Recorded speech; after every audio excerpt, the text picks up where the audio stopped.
Olá!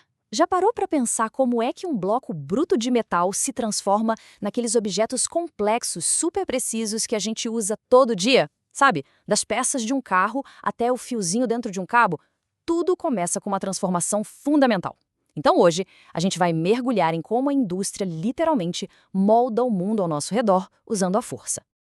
Ok, vamos começar com uma pergunta que já coloca a gente no centro da questão. Como é que uma coisa tão simples, um bloco de metal, vira uma peça tão complexa e irresistente como um virabrequim que aguenta milhares de rotações por minuto?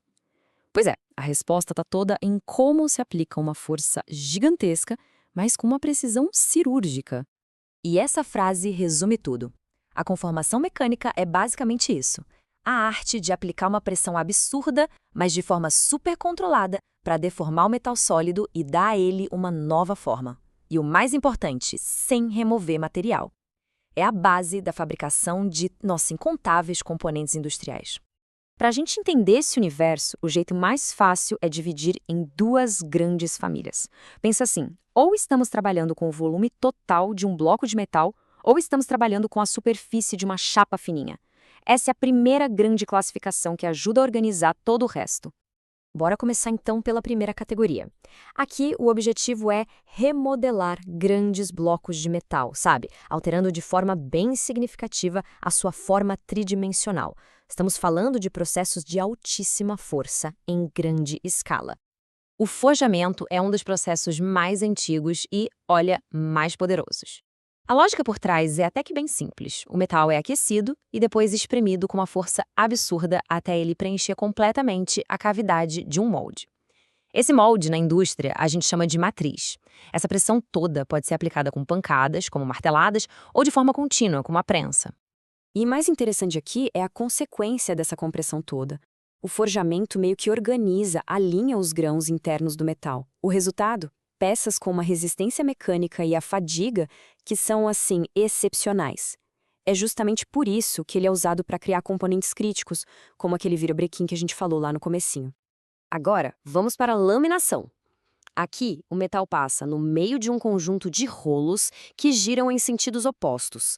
E esses rolos fazem duas coisas ao mesmo tempo. Eles comprimem o material, o que diminui a espessura, e ao mesmo tempo esticam, aumentando o comprimento.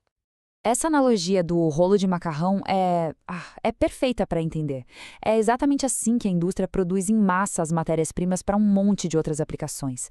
Desde aquelas chapas bem grossas usadas em navios, até os perfis que viram os trilhos de um trem, tudo passa pela laminação.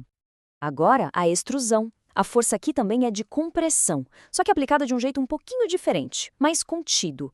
O metal é colocado numa câmara e então é empurrado com uma pressão altíssima através de uma matriz, que nada mais é que um molde com o formato que se quer. O produto que sai do outro lado tem uma seção transversal constante, igualzinha à forma da matriz. E olha, não tem jeito melhor de ilustrar isso. Pensa em espremer um tubo de pasta de dente. A pasta sai com o formato exato da abertura, certo? A indústria usa esse mesmíssimo princípio para fabricar perfis de alumínio para janelas, tubos e uma infinidade de outros componentes que a gente vê por aí.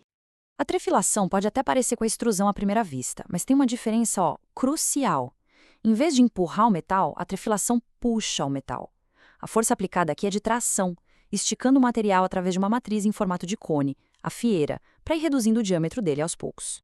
Então, para ficar bem claro, a extrusão empurra, a trefilação puxa.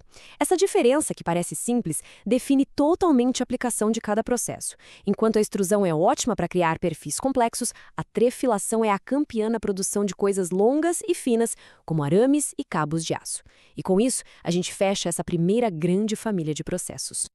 Ok, vamos mudar o foco agora. Deixamos os grandes blocos para trás e vamos para um trabalho mais delicado, mais preciso, feito em chapas finas de metal. Pensa na lataria de um carro, na carcaça de uma geladeira. Aqui, as operações são bem diferentes. A conformação de chapas, na verdade, é um conjunto de operações.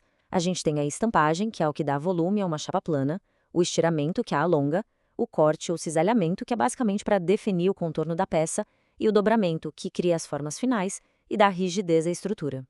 Essa é uma pergunta muito importante, porque mudar a forma externa do metal não é tudo.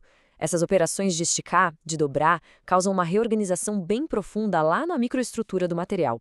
E isso nos leva a um conceito bem interessante. O nome disso é anisotropia. Durante a conformação, os grãos do metal que antes estavam todos bagunçados se alongam e se alinham na direção do trabalho. E o resultado? As propriedades da chapa passam a depender da direção. É igualzinho à madeira, que é mais fácil de rachar no sentido das fibras. A chapa de metal também. Fica mais resistente num sentido e mais fácil de deformar em outro. Pronto, agora a gente consegue juntar todas as peças desse quebra-cabeça. Vimos como forças gigantescas, aplicadas de maneiras muito diferentes, dão forma ao metal que constrói nosso mundo. Então, a grande lição aqui é que, não importa o método, se é comprimindo, esticando, empurrando ou puxando, a conformação mecânica é a ciência de usar a força de um jeito inteligente. É a tal da força bruta, só que controlada com uma precisão incrível que está na base de quase tudo que a indústria moderna constrói. E para a gente fechar, fica uma provocação. Dá uma olhada ao redor agora. A estrutura de uma cadeira, a carcaça de um celular, a maçaneta da porta. Quantos desses objetos também nasceram dessa mesma força controlada? A engenharia está de fato em todos os lugares.